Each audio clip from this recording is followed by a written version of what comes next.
You're listening to The Jay Barker Show on Tide 100.9 in Tuscaloosa.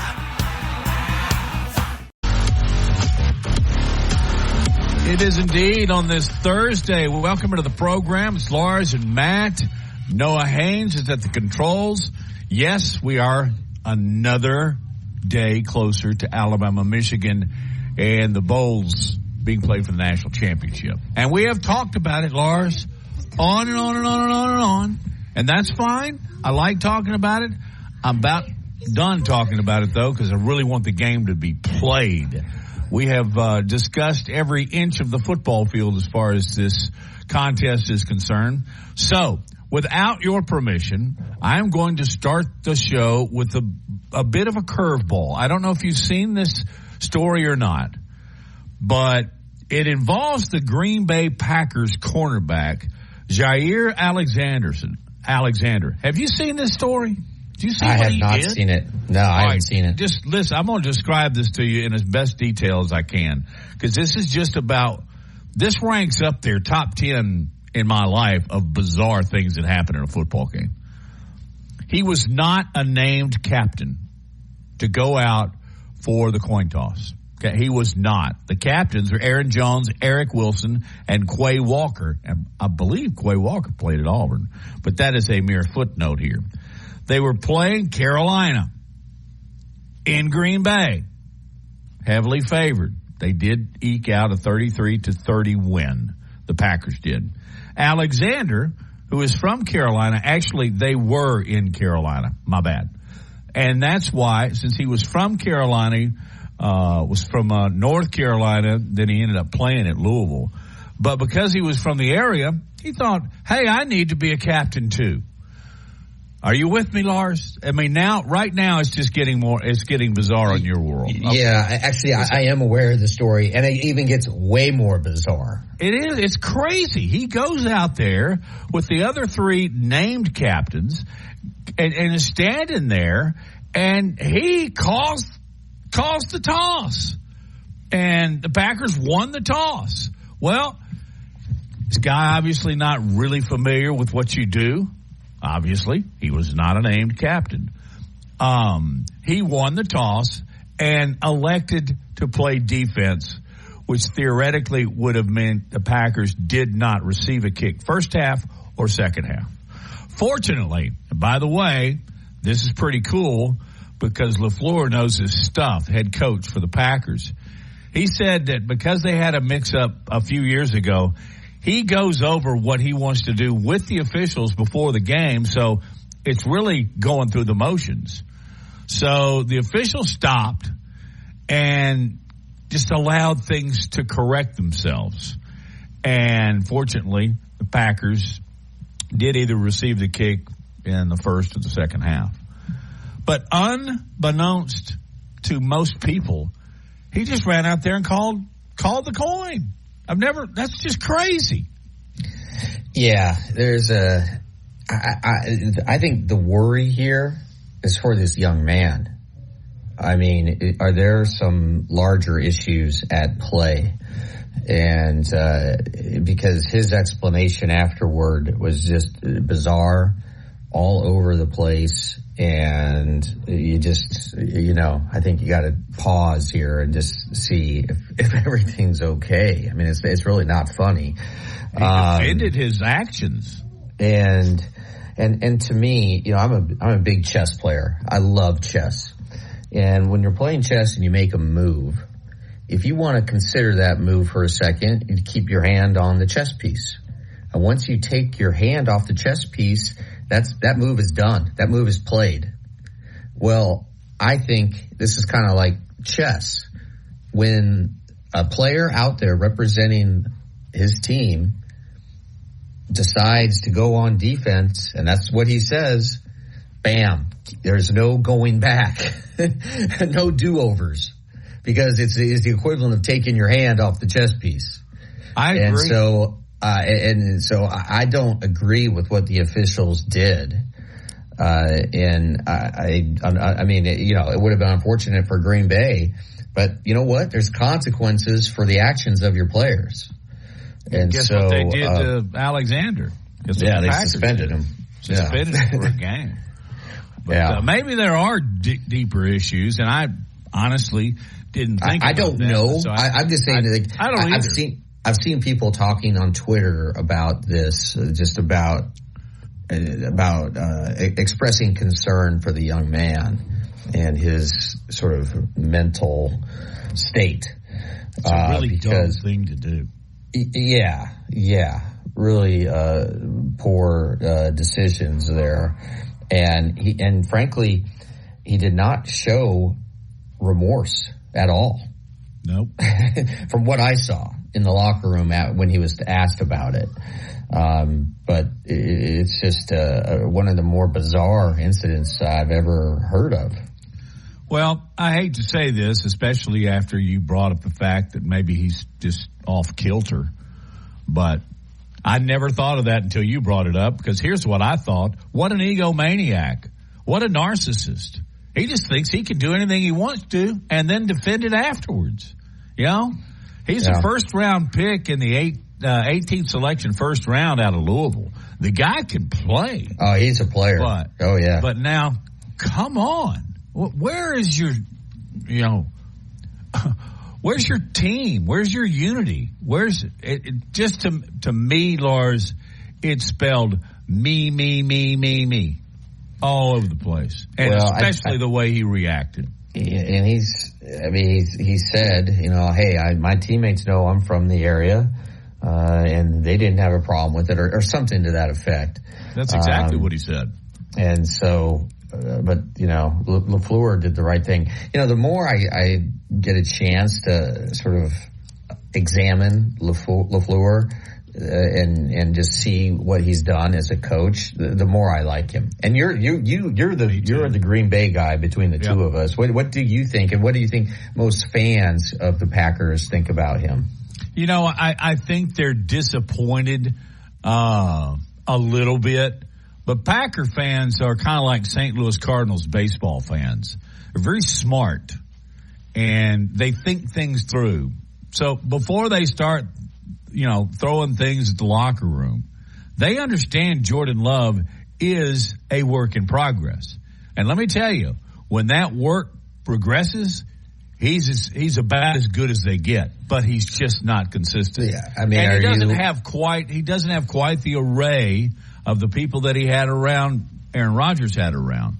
So he's the guy. Packer fans are going to be very, very patient, and we'll be in the Super Bowl 2 years. Yeah, what I love about what Green Bay is doing is you got Jordan Love, who I think has showed enough to warrant that huge second contract, right? Lock him down for 7 more years.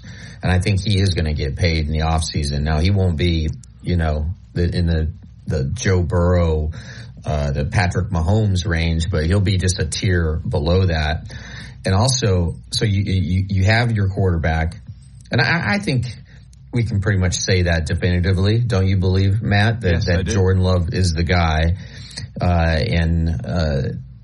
I would say for the year, he probably gets a B. Right? But he, like you said, he's still a work in progress. But the wide receivers they have, they're so young and they're growing together. I love the Watson kid. He is a player, and just their whole skill group. They're young. They can grow together, relatively inexpensive because they are young. And that will allow the Packers to allocate resources to other areas for the next 2-3 years. And I think they do have a chance to make a run, maybe not next year, but the year after, to really do something special. Because in the NFL, if you got a quarterback, you have a chance in every single game. It's amazing to me how that one position in the NFL is so much more important than any other one position in any other professional American sport. I agree. Maybe a goalie. Because when a goalie's hot, you're going to win a lot of games. But yeah, that's true. I'm not really sure that they really match up, but that's just one I can throw out there. But Anyway, hey, we got a good show lined up for you. Hey, on the other side, I have the greatest Jim Harbaugh story in the history of Jim Harbaugh stories. Well, we're just not even going to take a commercial break. That's too good a tease. Just tell it now. Just kidding. Roger Schultz, former Alabama offensive lineman, a center for 4 years, a starter, is going to join us at the bottom of the hour. And we've got some more kicks and giggles for you on Big Noon Sports, presented by Haley Sansing, Union Home Mortgage.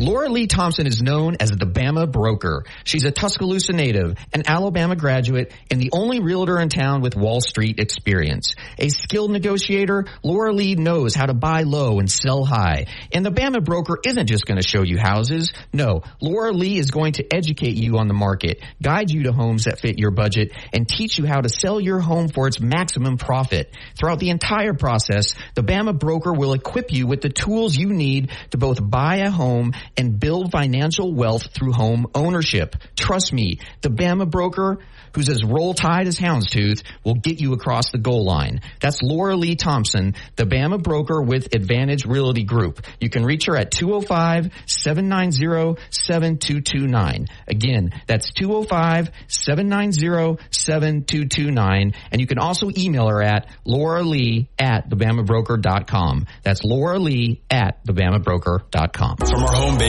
100.9 Tuscaloosa weather. Clouds will be increasing this afternoon across here. A few light rain showers may show up by late afternoon, especially over northwestern sections. They may mix in with some snow showers overnight. 48 the daytime high. 31 tonight. No significant accumulation expected.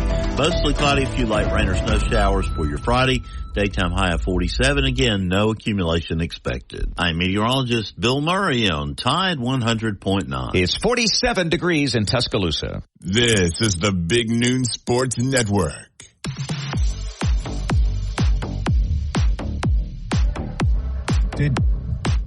Was I listening closely? Did he just say the S word?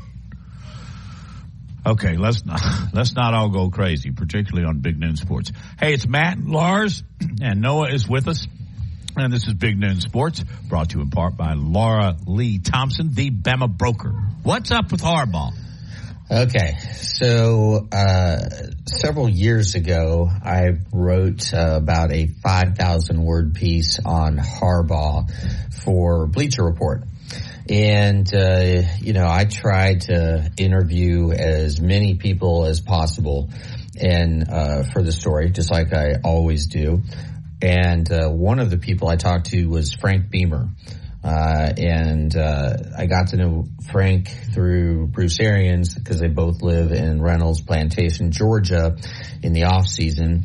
So I was playing golf with Frank and Arians at BA.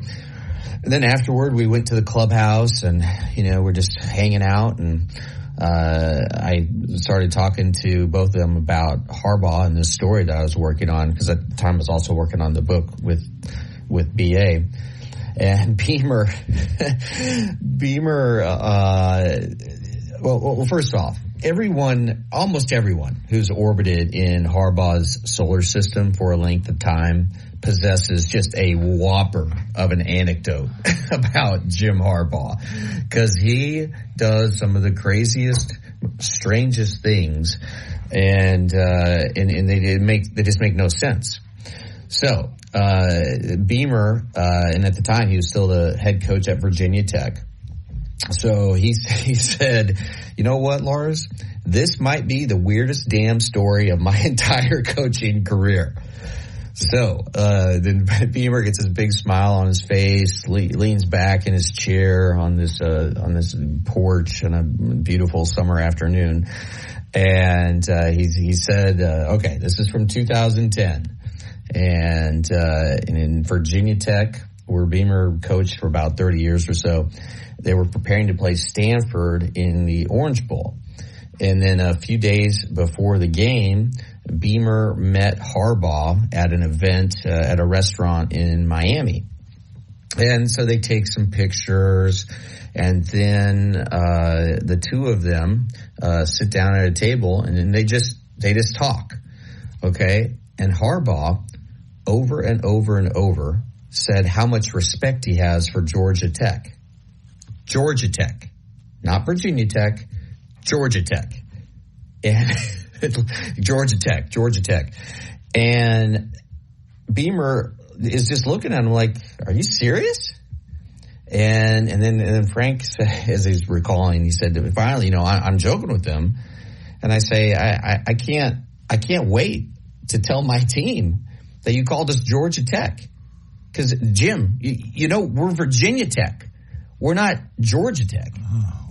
And at that moment, Harbaugh threw his infamous shark expression at Beamer, right? Mouth open, eyes on fire, looking poised to chomp. and people around Harbaugh have seen this look for years. And you see it on the sidelines. And sometimes he'll hold it for like 30 seconds without speaking, causing everyone around him to wonder. Causing everyone to wonder what is going through his mind. Or is anything going through his mind? And so Beamer, at this point, he's pretty fired up. And it's hard to get Frank Beamer fired up. No, and he just continued to lock eyes with Harbaugh for a few moments, like just waiting him to say something, to say anything. Beamer told me it was probably the most uncomfortable silence of his life. And finally, after 30, 45 seconds, Harbaugh says, well, I can't wait to tell my players that you said you were going to play Samford, not Stanford. And then Harbaugh turned and walked away. And Beamer's like, what just happened here? And so then Frank told me, you know what? Jim Harbaugh is either Category 5 crazy or he's crazy like a damn fox. I don't know which one. Well, I guess we know what he was thinking in that 30 to 40 seconds. And that's, okay, schools that sound alike. Schools you could get mixed up. Okay, let's go.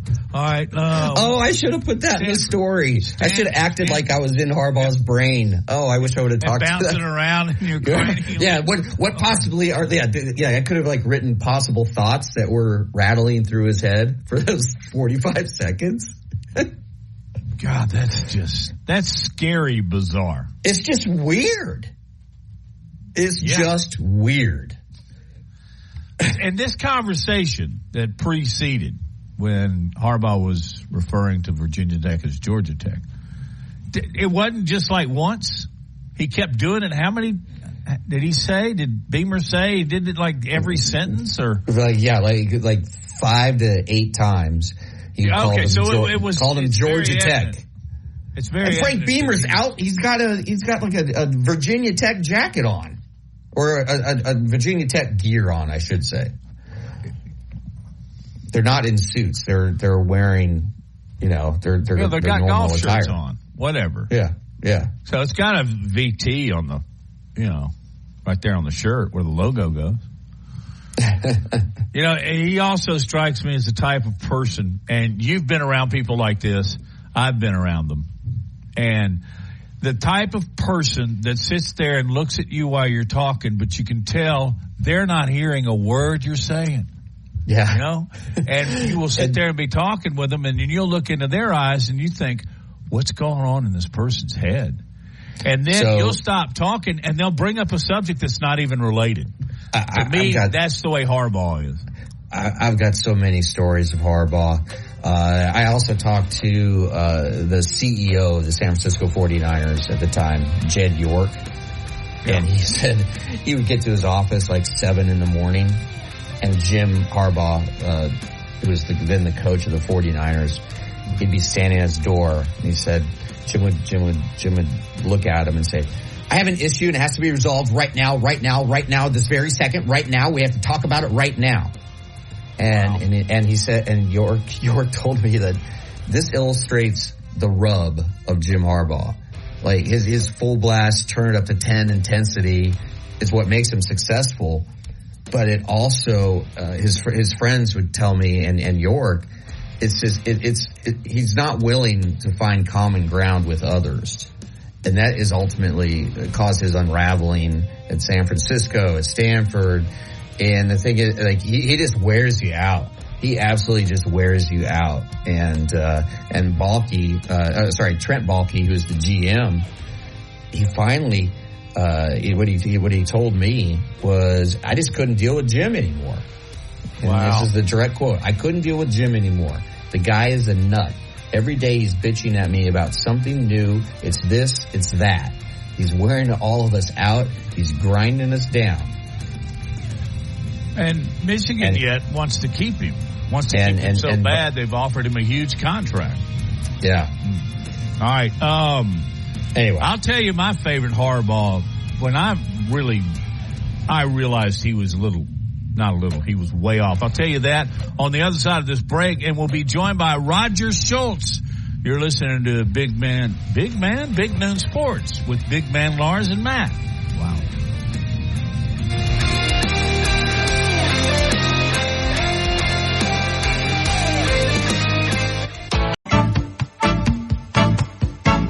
Securing the best mortgage possible requires a lender who has knowledge, is trustworthy, and treats customers like family. And no one is better at all of this than the mortgage miracle worker, Haley Sansing. Based right here in Tuscaloosa, Haley Sansing has spent decades working in the mortgage industry.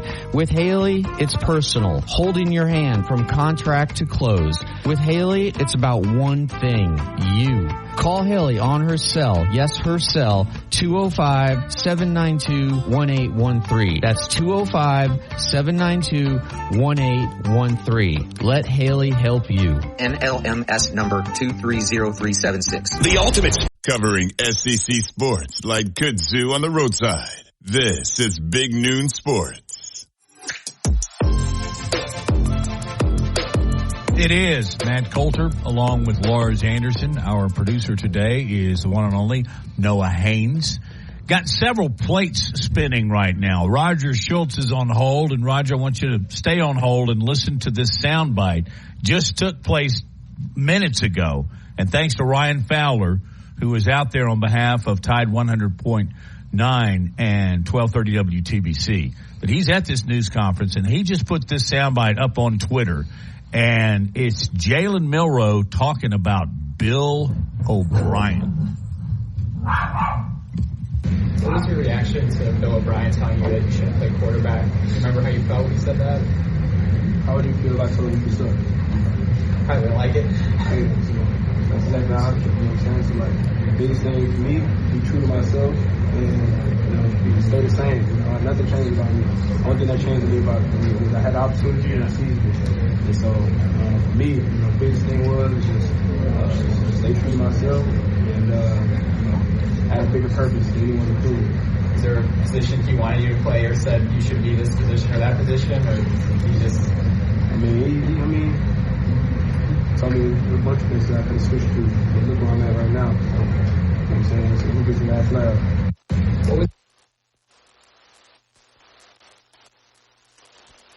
Response to questions about when Bill Monroe, I'm getting them confused. There you go, Matt. Get it together. When Bill O'Brien told Jalen Milroe that he was not good enough to play quarterback and he wanted to put him at a different position. I guess in somewhat really small way, I could see that maybe a year or two ago.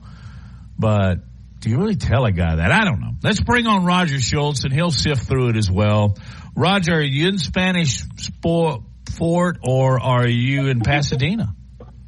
Well, no, I am in Spanish Fort. I'm at the airport now, waiting to take my private jet over to Pasadena to go to the game. Okay. So, yeah. No, I'm actually at the Beef O'Brady's, just so you know.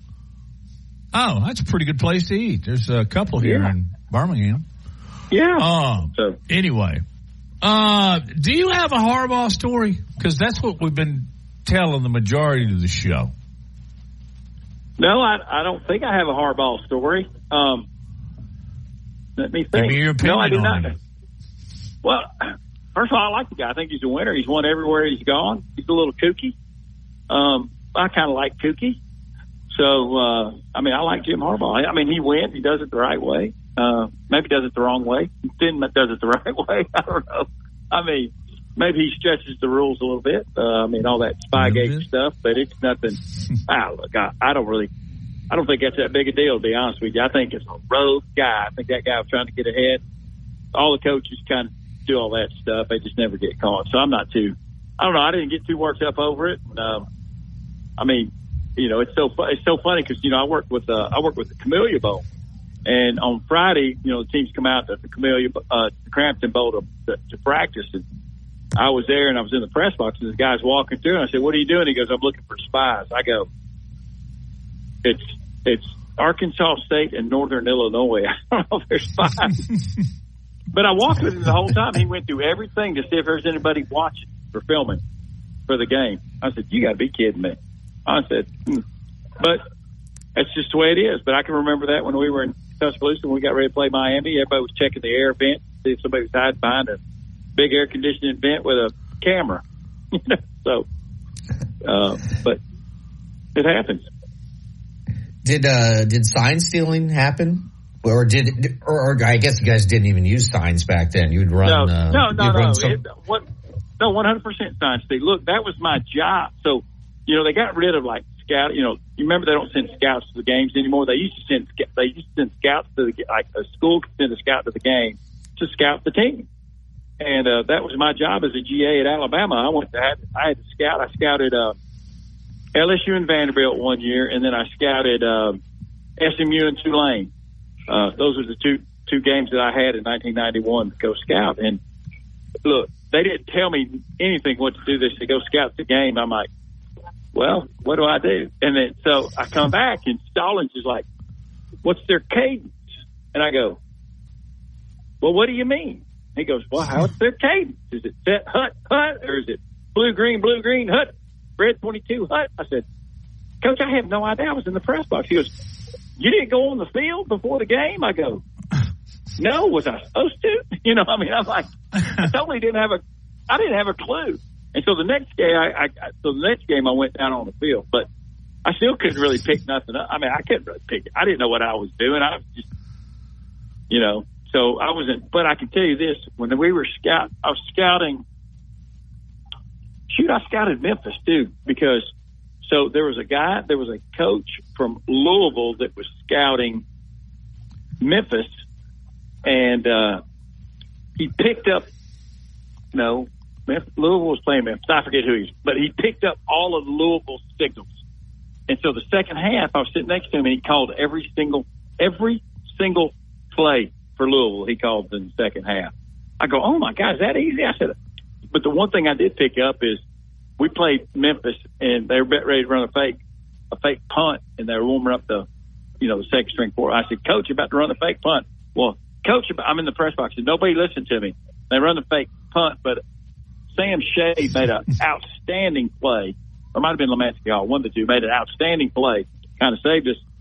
And I can remember Stallings yelling up at the ball, "Hey, man, you guys got to say it." They go, "Well, the other GA goes, "Well, Schultz kept trying to tell you." And he goes, "Hey, man, you got to do a better job of getting our attention." You know, because I was yelling at them, "Hey, it's a fake."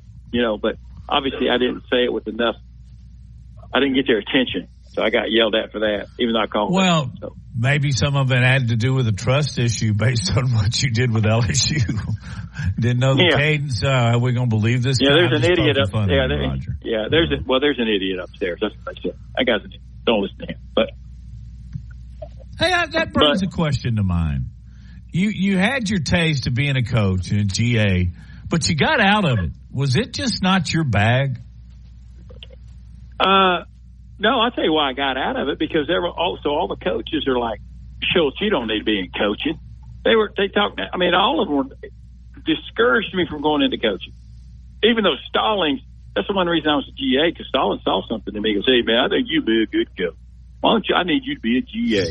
And I was like, "Well, Coach, I really just want to get my master's degree and, just go on in the real world and start a family and all that crap." When I didn't even really have a girlfriend, so I don't know what I was thinking. But nevertheless,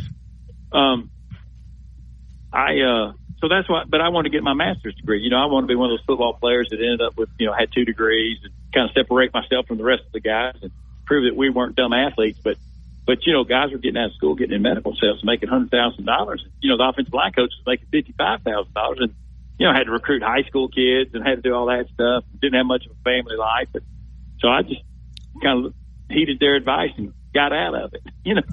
And then Dabo took my spot as a GA. Worked out pretty good for him. So.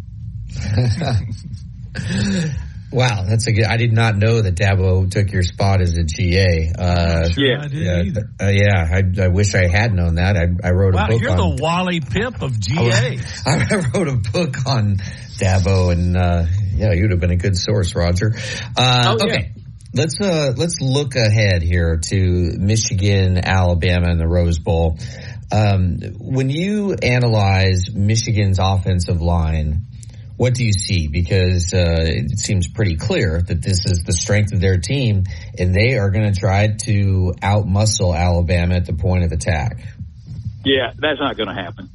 Congratulations for pushing over a bunch of literally playing nobody, playing no defensive line at all.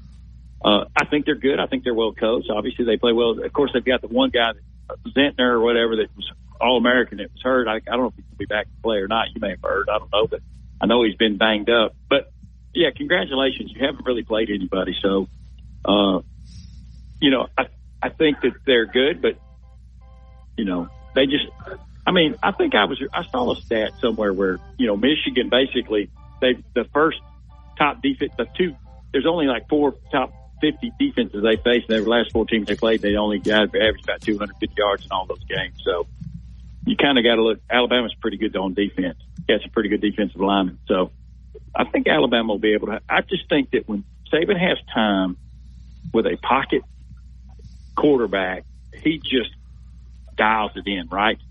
And I just think that I think Alabama's going to dominate this game. I really do. I think they've been tested. I think they've had to play from behind. They've had to fight for their life in every single game. It hasn't been pretty. Obviously, we've had to have a little bit of luck on our side, but they've kind of battled through it. So I don't think they'll flinch. Michigan may flinch. Michigan may. What happens if they get behind by 10 points?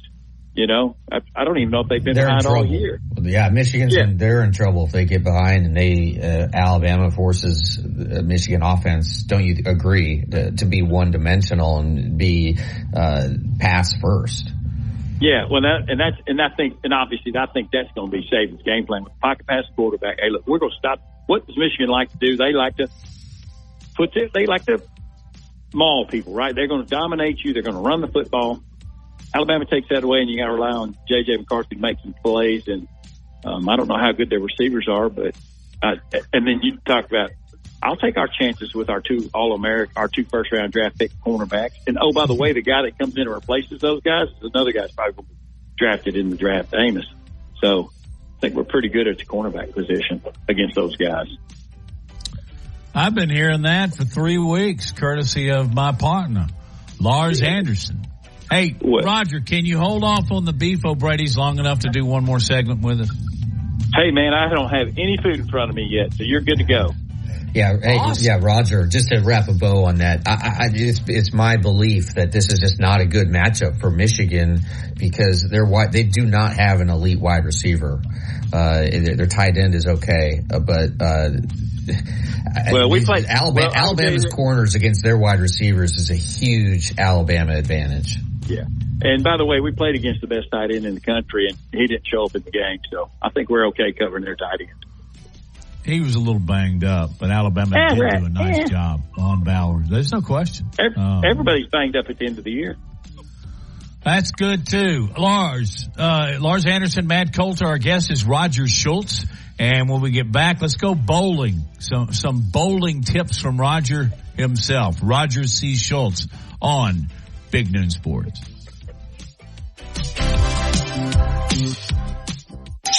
Tide 100.9 Tuscaloosa weather.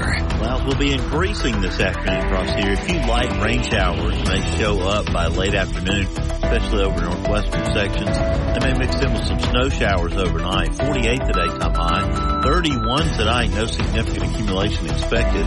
Mostly cloudy, a few light rain or snow showers for your Friday. Daytime high of 47. Again, no accumulation expected. I'm meteorologist Bill Murray on Tide 100.9. It's 48 degrees in Tuscaloosa. The best sports talk in Alabama. This is Big Noon Sports. Our guest is Roger Schultz, former Alabama lineman center, started all 4 years the Crimson Tide, and he is talking some Alabama-Michigan. I want to step back because you went to several bowls. Didn't you go? Did you go to the Sun Bowl in '89? Yeah, I'm sure you did. It was not the Sun Bowl in '89. It was the '88 Sun Bowl and the '86 Sun Bowl. So I went to 2 Sun Bowls. Okay. All right. It was kind of weird because, we went a lot of guys were nervous when we went back in '88. There were a lot of girls standing by a fence with little kids yelling, "Daddy." We're nervous. So the '86 trip was just a little too fun. Did you go to Juarez several times? Of course. My wife is eating with me. I'm not going to say a word. How is Paige? Give her my love. Merry Christmas. Matt Coulter says hello. He waved at you, even though you can't see her. That's all right. Roger, let's go back to this matchup coming up. How do you think Alabama's offense is going to attack Michigan defense? Michigan defense is ranked number 1 in the country in many categories, including yards per game, total yards per game. What do you think is the game plan as devised by Tommy Rees? Yeah, well, thank God we don't play on paper, right? Or we wouldn't have a chance against Michigan. But luckily, Michigan just played against a bunch of sorry teams. So I think obviously, we're going to go as good as Milroe goes, right? I think the offensive line has come in. I think they've kind of figured out the offense for Milroe. Milroe's had a couple really good games, and then he kind of backtracked a little bit in the Georgia game. I mean, kind of held the ball a little bit too long, kind of reverted back to some of his old ways. I think if he'll just be decisive when he decides to run or when he escapes and make his throws, I think we're going to be all right. I think what's going to surprise Michigan is really just how I think everybody thinks our offensive line. It's been Alabama. I mean, I hear everybody talk about Alabama's offensive line, how they're not any good or they've given up 200 sacks and all that. Well, probably 175 of those sacks were to Milroe running into sacks. We're not throwing the ball. Nothing to do with the offensive line. It might have been a running back also missing a linebacker, but I think the offensive line, when they made the adjustment and put Robertson at right guard in place of Dalcourt, that really shored up that line. And then Caden Proctor just got better and better. He was just people just forget he's a freshman. And he played in Iowa. He played high school football in Iowa. So I'm sure he didn't see a whole lot of speed rushers. It's not like you're playing Alabama, Mississippi, or Louisiana where, you line up against a dude every week. But I think Tommy Rees will have a good plan for Alabama moving forward in that game. I mean, I would look, you'd look to see to maybe, just use a running game. I think we're going to be okay. I don't know if Jason McClellan's going to be back, but I think we're okay at running back with or without him. I think we're lined up pretty good there, and the receivers have really answered the bell this year. And there's a lot of guys, that at his disposal. So I'm really looking forward to it. Roger, you mentioned Jalen Milroe. Were you surprised to learn in that clip that we played in the last segment at the beginning that Jalen Milroe, when he was meeting with the media just about 45 minutes ago, said that former offensive coordinator Bill O'Brien told Jalen that he should change positions. Does that surprise you?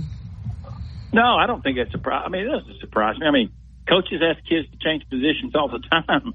I mean, that's nothing new, right? I mean, and if he practiced like he played earlier in the year, you could probably see why he said that,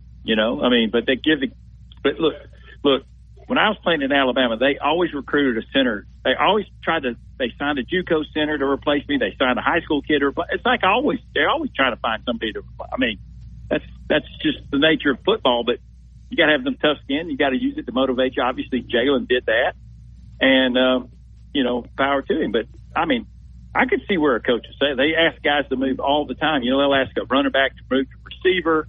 Ask a defensive back to go to running back, or maybe a defensive back to go to linebacker, or the worst, get a linebacker to have to go to the defensive line. I mean, coaches ask players to move all the time. I don't think it's that rare, and if so. I'm not so surprised by that, but I like how that Jalen used it as motivation to get him better and prove him wrong, and prove the naysayers wrong, and that's a credit to him and his character. Roger, when you were at Alabama, I think you ended up with a different quarterback every year. Did you play Sutton, Dunn, David Smith, Gary Hollingsworth? I don't know if Woodson was in the mix then. Yeah. But my question is, can you tell when you're snapping the ball to the quarterback, the ones that really got it and grasp it and are confident, and somebody that doesn't? Oh, absolutely, 100%. Players know. You got to be able, and you got to be able to trust the quarterback that knows he's going to make a play. I mean, I always thought Jeff Dunn was always the guy that could make a play. You knew Gary Hollingsworth was smart enough to execute the offense and do what was done. Danny Woodson, on the other hand, a little questionable, because literally we put a play in called 12, which was a quarterback draw because he's number 12, and he threw a pass. So that, it makes you a little nervous. Is it true he called a play from the year before once? Yeah, 12 was a pass the year before. So it was that's right. And he just said 12, and I was like, heck, I didn't even know he knew the playbook from the year before. So I was impressed by that. But it was supposed to be just a draw to the quarterback. That's called 12. But he also made some good plays happen, But I mean, there'd be guys getting the game that'd be scared. I could never. When Gary Hollingsworth, first got in the Kentucky game when Jeff Dunn got hurt, man, thought he was going to hyperventilate. He's like, his eyes were big. We're like, dude, just calm down, call the play, take it. I said, Gary, I'm going to tell you what I'm going to do. I'm going to let the nose guard go, and I'm just going to knock the crap out of you so you could get a feel for the game. Are you okay with that? And he's like, no, man, don't do that, man. I said, okay, just relax, throw the ball. Hey, Roger, another number 12 who I have been sort of looking into is Tom Brady. And one of the centers he had during his long career was Dan Koppen. And Dan, from what I've gathered, what I've learned, could flatulate on demand. And so he would tell his offensive linemen, hey, I'm going to get Brady, and during practice. And he did it one time, just absolutely, got Tom real good when his hands were under center. And the next play, Brady got retaliation on Dan by hitting Dan in the sweet spot. And everybody thought, it just cracked everybody up. Any interaction like that with you and all the quarterbacks you played with? No, I would never do that. I just would never do that. I thought about it, but I was like, no. I think Wes Neighbors used to do it all the time, but I never did that. And I think Toby Shields, when he played center after me, he used to sweat so much they made him change pants at halftime. Brady is very specific about that. When Ryan Jensen was his center at Tampa, he made Ryan put baby powder back there because Ryan it was a profuse sweater, and so when Ryan would run down the field, there would be this white vapor trail behind him of baby powder. Right. Yeah. You know what? Can see it. Yeah, but Toby, you guys needed Loomy a long time ago. Yeah, that's good. Yeah. Anyway, but you did say, I'm 100% sure that this was your quote concerning Gary Hollingsworth. Did you not say, I'm his favorite butt? Yes, I did say that. No, what I said was, it all goes back to 87 when, Zuga, broke his elbow or whatever, and Robinette tore his ankle up in the Florida game, and so they had tryouts to see who was going to be the center, and they said, well, how'd you get the position? I said, well, because my butt felt the best of all the quarterbacks. That's kind of where that came from. And then I'm sure I said I had to, I'm probably sure I said that Gary preferred my butt to his girlfriend's, but. I was just doing a little research. Last question, we'll let you go. On you. And you know what quote pops up more than any? Roger? No. Tell us a Tennessee story real quick. No, about the property tax? Yeah. Well, we got ready to play Tennessee, when we were, and it was just what happens is Lee Corso and them were on game day talking about we were a high school team, and I guess that just kind of fired us up. And of course, we ended up winning the game. And then I guess I was taking accounting class at the time because I can't believe I knew something about property tax. And I just basically said, we have to pay property tax on Neyland Stadium because we own it. So you could pretty much go by my quotes and you could tell what classes I was taking. So you can tell when I was taking a history class, I'd quote Ben Franklin or something like that. So it's pretty, but yeah. Is that the quote? Or is it, yeah. I got a master's degree in marketing. Marketing, so, that's it. Yeah. Right. I should have just gotten the MBA. But you've done master's quite well. Degree in marketing. I'm struggling with the marketing part of it. So you've done very well. Roger, it's always a blast. Thank you. Roll Tide. We'll talk again real soon in all right. 2024. Lars, you keep talking to them centers. It'll make you a smart man. Oh, I know.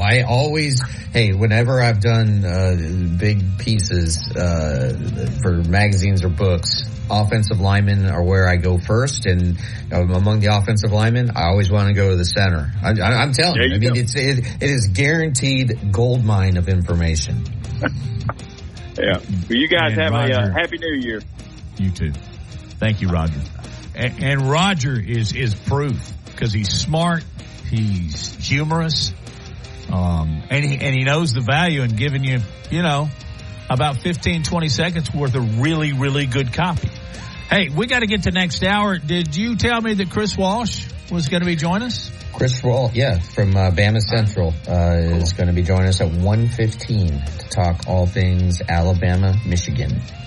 You're listening to Big Noon Sports, brought to you by Haley Sansing, Union Home Mortgage.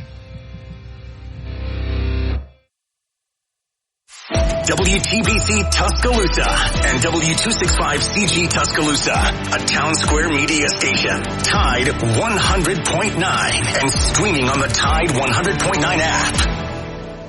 From the Fox Sports Studios in Los Angeles, here's Nick Cope. Another quarterback change this week in the NFL. Vikings coach Kevin O'Connell said rookie Jaren Hall will replace Nick Mullins as Minnesota's starter. They've got the Packers coming up on Sunday night. Jaguars coach Doug Peterson said quarterback Trevor Lawrence is expected to be a limited participant in practice today with his injured shoulder. For Thursday Night Football tonight, the Browns can clinch a playoff spot with a win over the Jets. Cleveland receiver Amari Cooper is questionable to play with a heel injury. NFL media says Cooper is hopeful to play, but the team won't have a better sense of his availability until closer to kickoff. We do know the Browns will be on a backup punter and kicker. Cleveland elevated Matt Honk to punt and Riley Patterson to place kick for the game. And college football bowl games underway from Fenway Park in Boston. Boston College currently leads SMU 24-14 in the fourth quarter. Down to the Plains. This is Alabama's most in-depth analysis on the SEC. This is Big Noon Sports.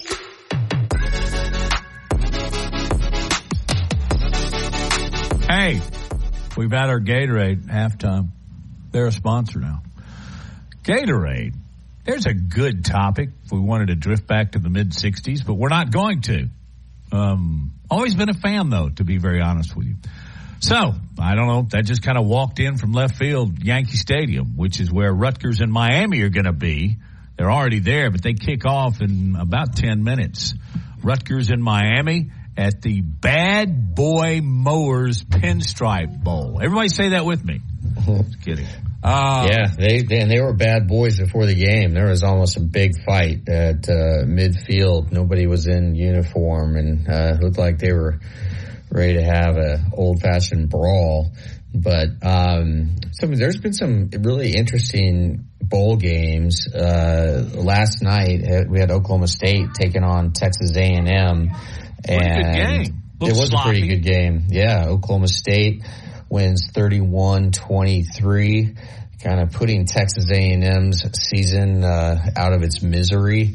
Things have not gone as planned in College Station with Jimbo Fisher getting fired, a small exodus of players into the transfer portal, and their quarterback Jalen Henderson Sorry about the background chatter. My kids are it's just children at Christmas. Yeah.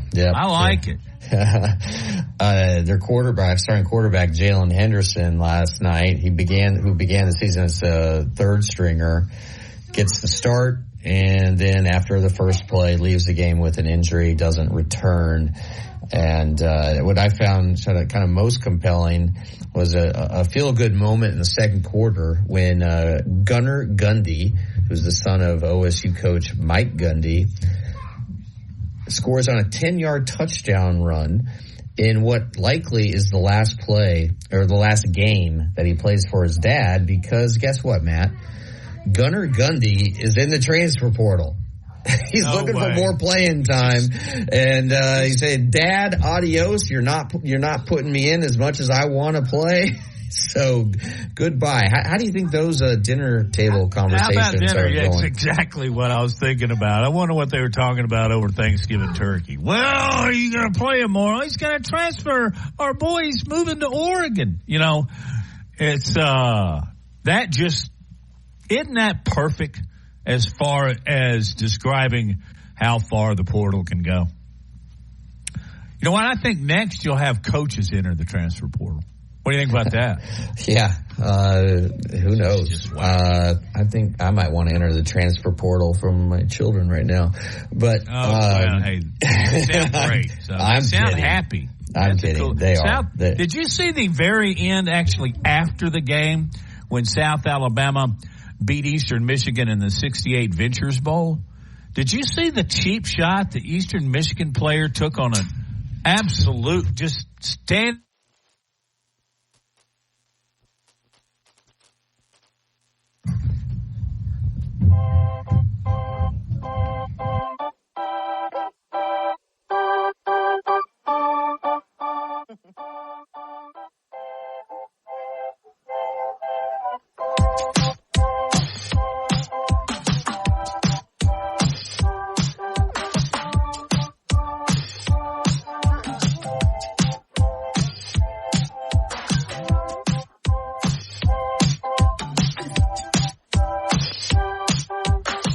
Laura Lee Thompson is known as the Bama Broker. She's a Tuscaloosa native, an Alabama graduate, and the only realtor in town with Wall Street experience. A skilled negotiator, Laura Lee knows how to buy low and sell high. And the Bama Broker isn't just going to show you houses. No, Laura Lee is going to educate you on the market, guide you to homes that fit your budget, and teach you how to sell your home for its maximum profit. Throughout the entire process, the Bama Broker will equip you with the tools you need to both buy a home and build financial wealth through home ownership. Trust me, the Bama Broker, who's as Roll Tide as houndstooth, will get you across the goal line. That's Laura Lee Thompson, the Bama Broker with Advantage Realty Group. You can reach her at 205-790-7229. Again, that's 205-790-7229. And you can also email her at lauralee@thebamabroker.com. That's lauralee@thebamabroker.com. Hey folks, this is Tide 100.9 Tuscaloosa weather. Clouds will be increasing this afternoon across here. A few light rain showers may show up by late afternoon, especially over northwestern sections. They may mix in with some snow showers overnight. 48 the daytime high. 31 tonight. No significant accumulation expected. Mostly cloudy, a few light rain or snow showers for your Friday. Daytime high of 47. Again, no accumulation expected. I'm meteorologist Bill Murray on Tide 100.9. It's 48 degrees in Tuscaloosa. From T-Town to the Plains, this is Alabama's most in-depth analysis on the SEC. This is Big Noon Sports. And we are joined now by Chris Walsh, Bama Central, Sports Illustrated edition in Tuscaloosa. I think he's now handling Missouri as well. Today we're going to play a little game with Chris. Where is Chris? Lars and I were talking about it earlier. If you were in Birmingham, you could be in Columbia, Missouri. You could be in Pasadena. Do you mind telling us where is Waldo? I've been sitting at my desk in Tuscaloosa. Okay. And Lars and I know exactly where that is because that's where all the magic happens. That's what they say. I don't know who they is, but yeah, that's what they say. And Yeah, did a little holiday trip last week and took the kids up to New York to see the city and some of the sights, and got back and still trying to recover from both the trip and Christmas. Your kids are pretty young, aren't they? They're 6 and 3 now. You took them to New York? You have very much courage. Chris, it seems like they were just born. I can't believe they're 6 and 3. I know. I can't believe you took them to New York. Well, I have family that lives in New Jersey, and we haven't been up to see them since 5 years. So it was like, okay, it's time. And my sister has 3 kids who are all, one's in medical school, one's graduated college and is probably going to do something else with continue education, and then the third one is in college.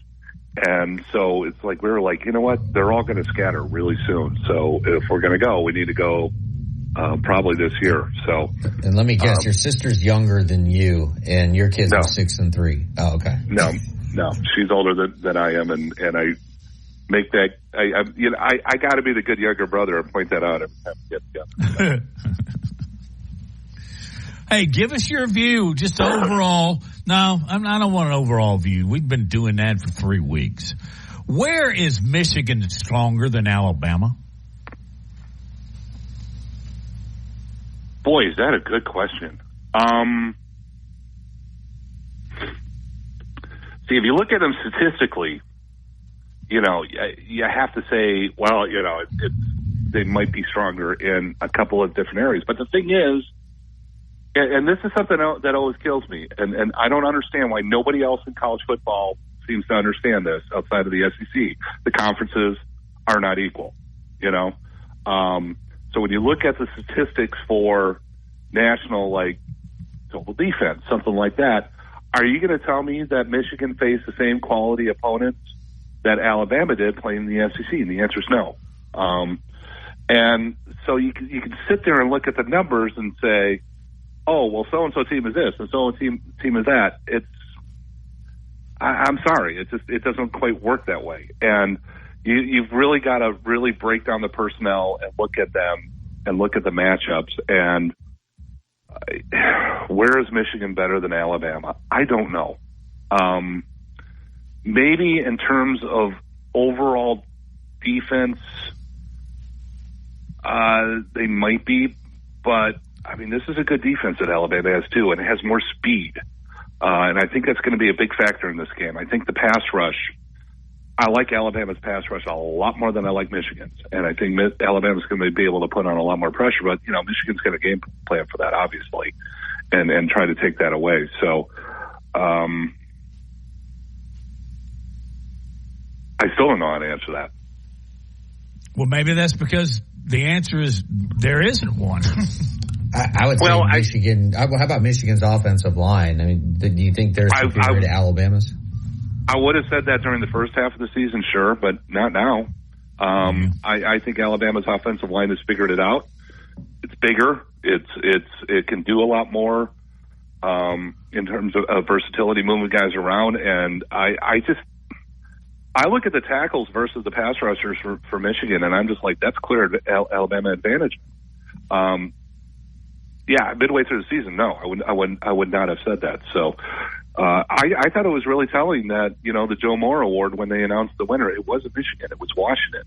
And Michigan had all the hype and so forth. Those guys really dig down and really study the film and look at those, who's doing what and so forth. I think Alabama can really apply pressure against this group. It's not going to be easy, and it's still really good. But no, I don't think Michigan's offensive line is better now. In fact, I think Alabama's going to be able to open up some holes on Michigan's defense with the run game. Yeah, I agree. And conversely, I think people are overlooking the fact that Alabama's defense held Georgia, which is one of the top rushing offenses in the country, to under 100 yards, under 90 yards, I think is like 87. But Chris, like myself, you are not from the state of Alabama. And I think that sort of gives you a good perspective. It's clear-eyed analysis, and you're not swayed by the heart or by emotion when it comes to looking at matchups. And for me, I like to think I do that. For the life of me, I don't understand this line. I don't understand why Michigan is a 1.5 favorite when, in my view, I think Alabama wins by double digits, possibly even 17-21. And the fact that all the money in Vegas is going toward Michigan is just head scratching to me. Do you have an interpretation of that, or am I missing something here? No, I mean, I'm not as far as you are. I mean, Michigan's a good team. It's a very solid team. You know, they won all the games that they had to, obviously, and you know, they've got a couple of big wins, and you know, you look at them, and you know, you look across the board. It's, you know, hey, that's a good quarterback. Hey, that's, you know, that guy's good. That guy's good, and so forth.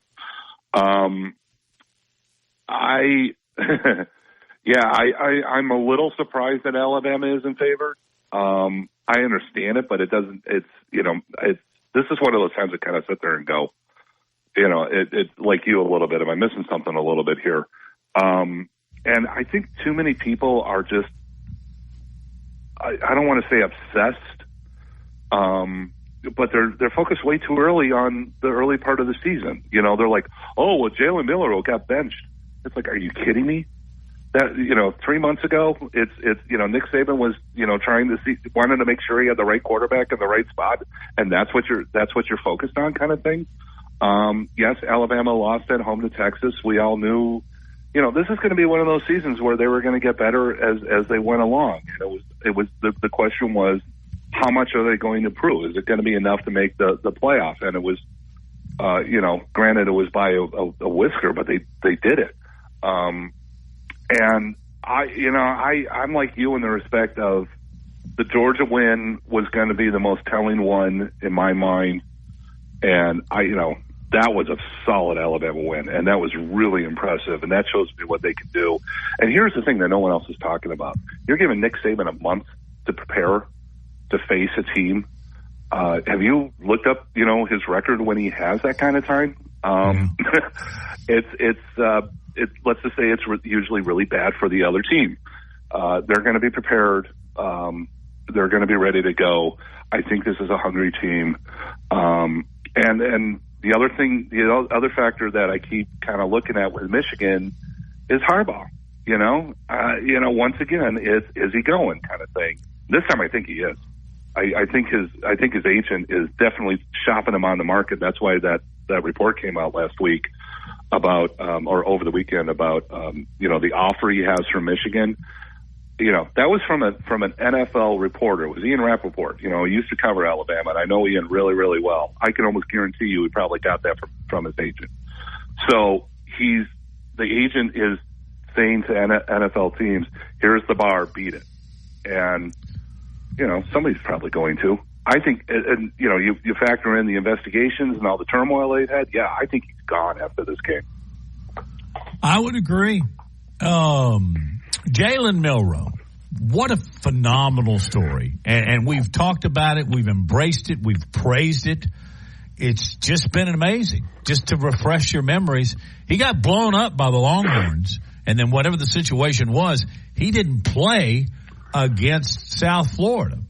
My question, I'm trying to get different spins here today, Chris. Have you, in your college football career of covering, have you seen a quarterback go from being benched to sixth in the Heisman voting?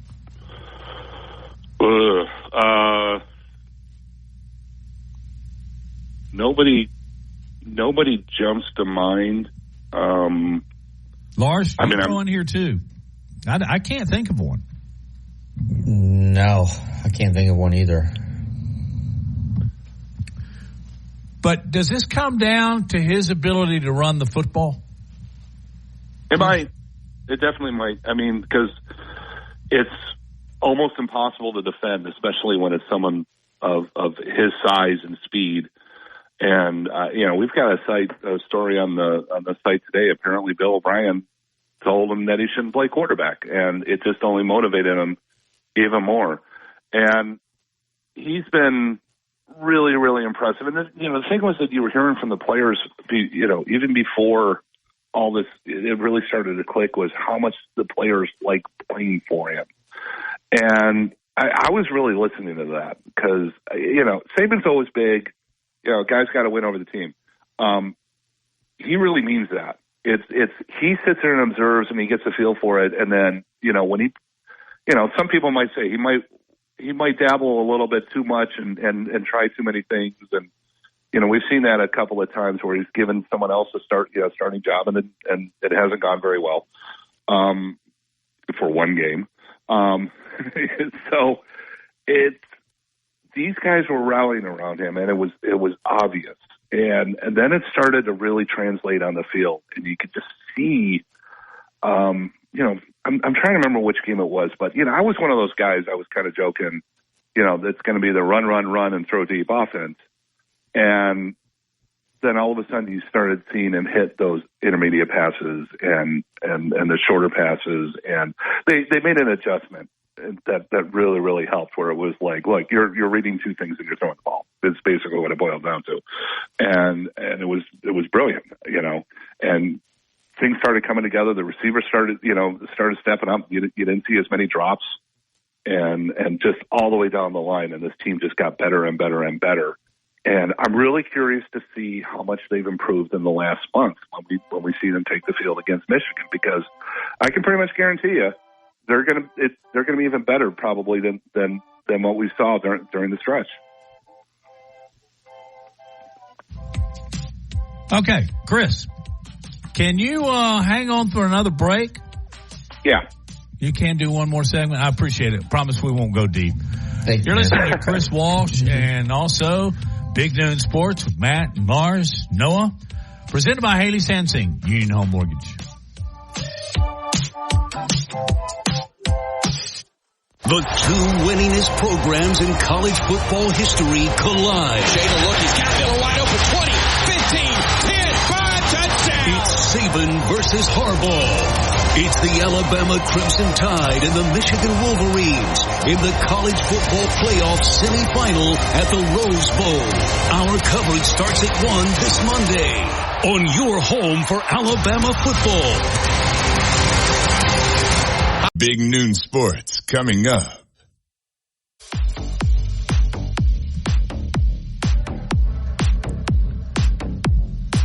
Our guest is Chris Walsh, and we thank him for his time. Hey, guys, I thought just a little bit of a spin, different spin, and I guess that's my word for the day.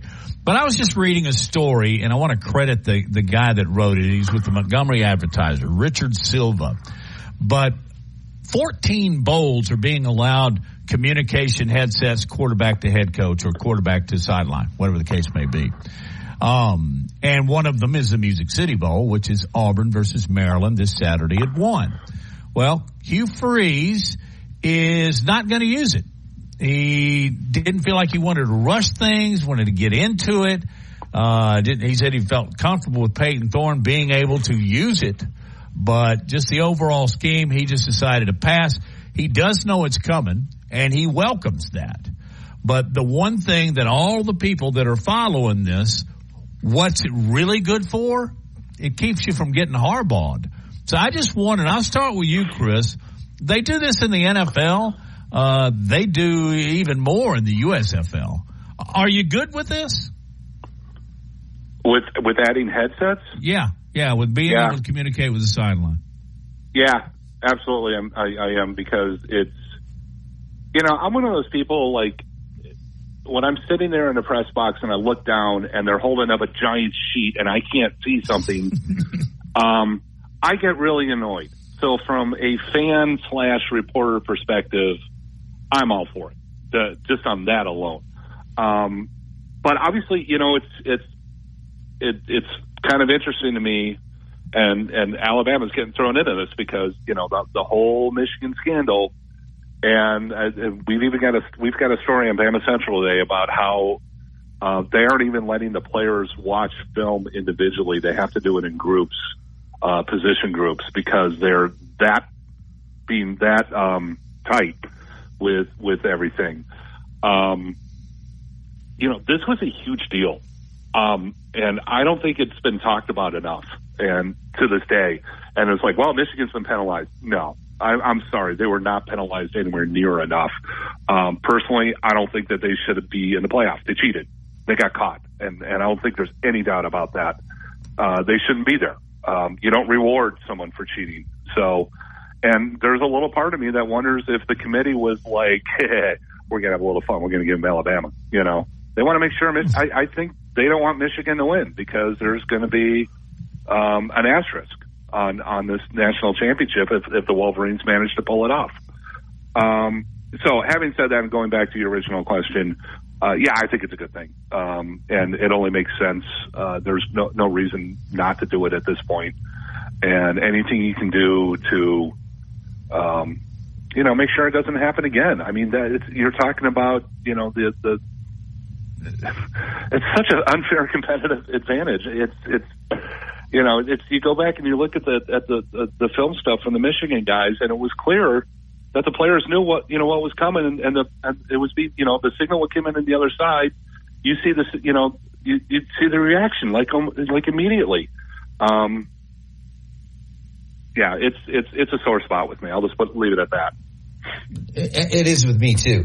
And Matt, I mean, to me, the technology exists. We know it works, and it would eliminate the opportunity for a coach like Jim Harbaugh to try to steal signs. So implement it. But I can understand why Hugh Freeze doesn't want to use it, because it's just let's do what we have done all year. Absolutely. Rather than change it up at the last second. Right. And also, I think the NCAA is going to drop the hammer on Harbaugh. I mean, Matt and I, we've talked to guests who believe that Harbaugh could be suspended for the entire year, which is why Michigan is, because, if that's coming, Harbaugh's going to leave. Yeah. And that's what, I mean, you as a reporter, what do? We take little bits of information and you put them all together and try to stitch together a narrative. And I think, the fact that you mentioned how Ian Rappaport most likely got the information from the agent, all signs point to Harbaugh leaving, as you said, Chris. Anyway, let's look at this, from Michigan's perspective. What is their path to victory against Alabama, Chris? I think, keep the scoring down. For me, they got to figure out a way to stop them. Not necessarily stop them, get force turnovers. And in order to do that, you got to pass rush. And I don't know how they're going to do it. So I think they're going to have to blitz. They're going to have to really gamble a lot. They got to win the turnover battle. It's the best way to move the ball against Alabama is you got to be patient. You got to be steady. You got to do, short passes, take everything underneath, be happy with the, 3-4 yard runs. And Michigan can do that really well. I mean, that kind of fits in their wheelhouse a little bit, but, it's to me, they got to slow down Alabama's offense. And, how many times have we seen it with, this offense this year? It's like they come out like a 3-and-out, and then they score 5 touchdowns in a row, and they've got to prevent that. That's the key to the whole game in my mind. All right. Before we let you go, are you going to Pasadena, or have you just got knowing the way you staff events, how many people do you have going there? We have 3 people in Pasadena. We'd have more, except for it costs an arm and a leg. To go to this thing. So, I'm pretty sure we have more reporters there than everyone else. So it's not unique to me, but if Alabama pulls this off, I'm going to the national championship. We're going to have 7 writers there. I'm asking, it's bookkeeping. It's your business, but I'll pose the question anyway. What was it? What was the cost? What's a flight? Let's see here. We had to. Normally, when we have a good feel where someone's going, we try to jump on the flight like the second they announce it. And I hesitated, so I want to make it clear that we probably could have got it cheaper, but we were trying to. We had people in 3 different locations, and I was trying to figure out the best way to try to get them together. And in a way, I goofed, but we ended up flying through Nashville, and it was just under $1,000 a person. Who's going? Katie Wyndham, Austin Hannon, and Blake Byler are all there. They all got there yesterday. They're all Disney fans, you know. It's team's going to Disneyland. I got to be there. So they're all there, and then I'm probably going to write a column from afar, and we're going to have Joe Gaither helping out with our coverage that day, and then. We're taking everyone to the national championship. I mean, it's drivable distance, and I mean it's in the SEC footprint, if you will. So we're going to go and have fun. And I mean, if they can pull this off, you know, Alabama's going to be a clear favorite. I don't care who they're playing. Chris, you have covered every Alabama team, I think, in the Saban era, or close to it. Is this the most enjoyable team that you've been around?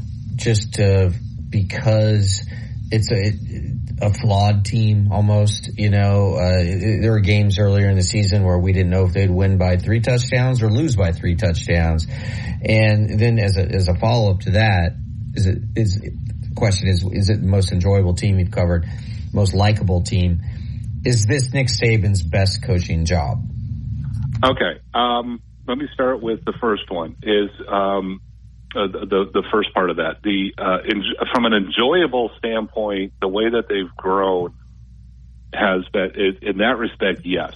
I am going to say no, though, in terms of like the first teams, we got to know the players better, and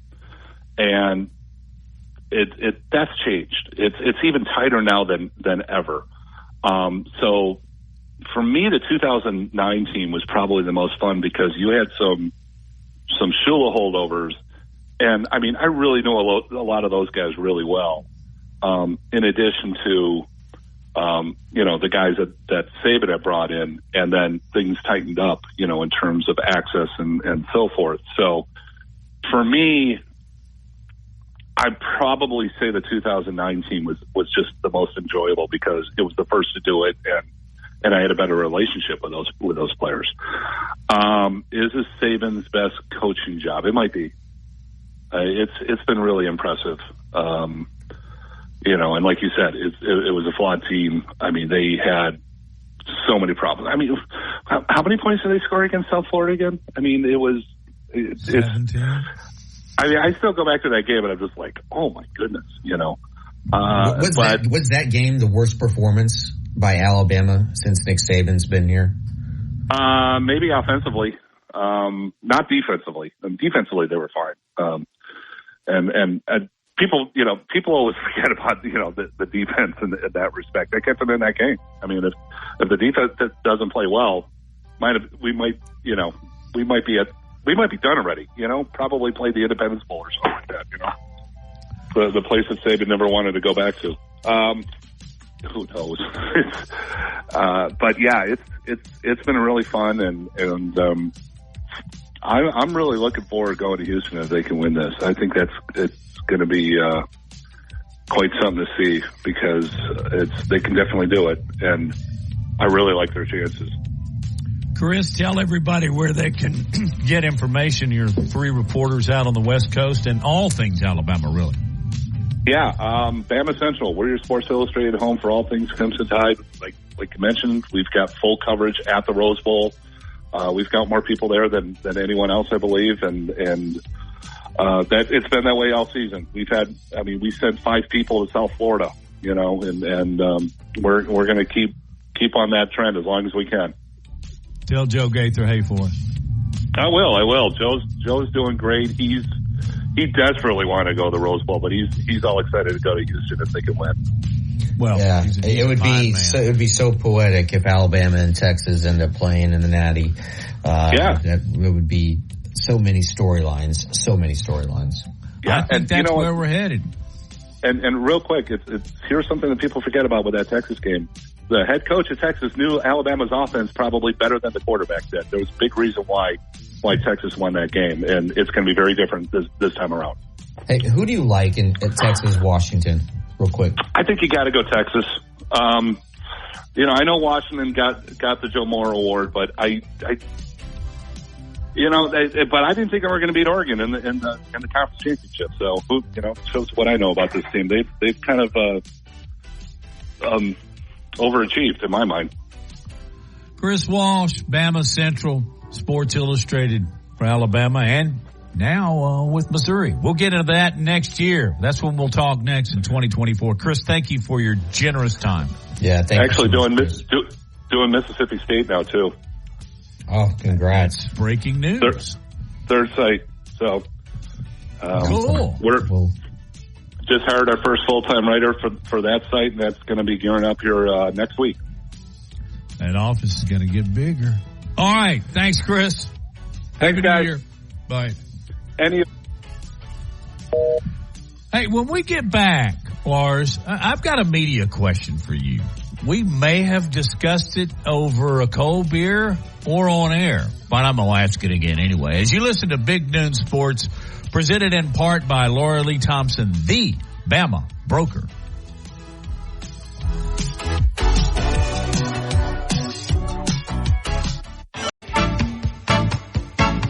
Securing the best mortgage possible requires a lender who has knowledge, is trustworthy, and treats customers like family. And no one is better at all of this than the mortgage miracle worker, Haley Sansing. Based right here in Tuscaloosa, Haley Sansing has spent decades working in the mortgage industry. With Haley, it's personal, holding your hand from contract to close. With Haley, it's about one thing, you. Call Haley on her cell, yes, her cell, 205-792-1813. That's 205-792-1813. Let Haley help you. NLMS number 230376. When you 100.9 Tuscaloosa weather. Clouds will be increasing this afternoon across here. A few light rain showers may show up by late afternoon, especially over northwestern sections. They may mix in with some snow showers overnight. 48 the daytime high. 31 tonight. No significant accumulation expected. Mostly cloudy, a few light rain or snow showers for your Friday. Daytime high of 47. Again, no accumulation expected. I'm meteorologist Bill Murray on Tide 100.9. It's 48 degrees in Tuscaloosa. This is the Big Noon Sports Network. Hey, thanks to Bill Murray. I know he's sitting in for James Spann this week, but he does a nice job. But I was just very, very curious. If you listen to that weather report, and he emphasized no accumulation expected. If that weather forecast were delivered in Lincoln, Nebraska, would the grocery stores be packed with people getting eggs and bread? No, that is that's like a page 35 story in the newspaper. I mean, yeah, that's right along with the sky is blue and the sun sets in the west. You know, is it already snowed in Nebraska? Is there? Of course, of course. I mean, when I grew up, growing up in Nebraska, there was usually about 3 feet of snow on the ground right now. And I don't think there's any snow on the ground right now. But yeah, actually a big, I think Nebraska's got dumped on, got about, like 14 inches. And nobody blinks. Man. It's just different because, look, Nebraska they have the infrastructure in place to deal with stuff like that. We don't. You don't have that here in the South because it's so rare. And, just the other day, after it had been raining, I was driving on my Tahoe up a hill and the tires were slipping. And so I started thinking about this. I think about weird things, man. Why is it that just because there's a little bit of moisture on the street, why aren't my tires gripping? Well, I have arrived at the conclusion, and I've talked to actually people who know this stuff, that there's more like rock in the asphalt that they lay down in the Midwest and places where they get snow and moisture than it is in the South. Why? Because it's cheaper not to do that. So therefore, when you don't have the kind of pavement that's going to give you the grip that catches the tire, you're going to have a tire slip. Does that make sense, what I'm saying here? It does, and if you know that for a fact, then that's the way the roads are built. But I would counter with a couple of observations. First of all, are there any hills in Lincoln to, actually prove this theory? Because last time I was in Nebraska, you could see from one end of the state to the other. Okay. You're right. No, it is as flat as an ironing board. But the other deal, I was in Vestavia going up Gay Way, and it's really steep, and there are a lot of steep roads. That'd be fun on a sled, wouldn't it? Other reason you could fly down that on a sled. You'd be hitting some speed now. But the other thing is when it first starts raining, the rain gets to the surface of the pavement, the asphalt, and it immediately mixes with all the oil and gunk that's come off all the cars. So in the rain's infancy, the streets are really slick because of that. But when it rains harder and harder, it washes all that away. And when it's warmer, doesn't that, if there's rain on top, does the rain cause, the reason you and I know so much about this is because NASCAR, right? I spent 20 years covering NASCAR. You've spent 40 years covering NASCAR. In NASCAR, it's all about grip. You need your tires to grip the track, right? In order to generate speed. Same thing applies. Yeah, and so if it's a warmer outside and there's rain, doesn't that cause the rain almost to like pull up the oil and other things that are embedded in the asphalt? When somebody like Larry McReynolds tells you that, then you believe it, right? Yeah. Because, those guys know every single condition for every single weather. All right. Hey, man, we got to go. We got one more I don't think people pay enough attention to how important tires are to your car. Yeah. You got to have good tires that grip the pavement. Man, I got a nail in mine coming back from Florida. And fortunately, if you're running, the nail's in the tire, you can get to where you're going. But once you stop, air's coming out. All right, I have to ask you a question. I think with the limited amount of time we have, it's going to be a yes or no.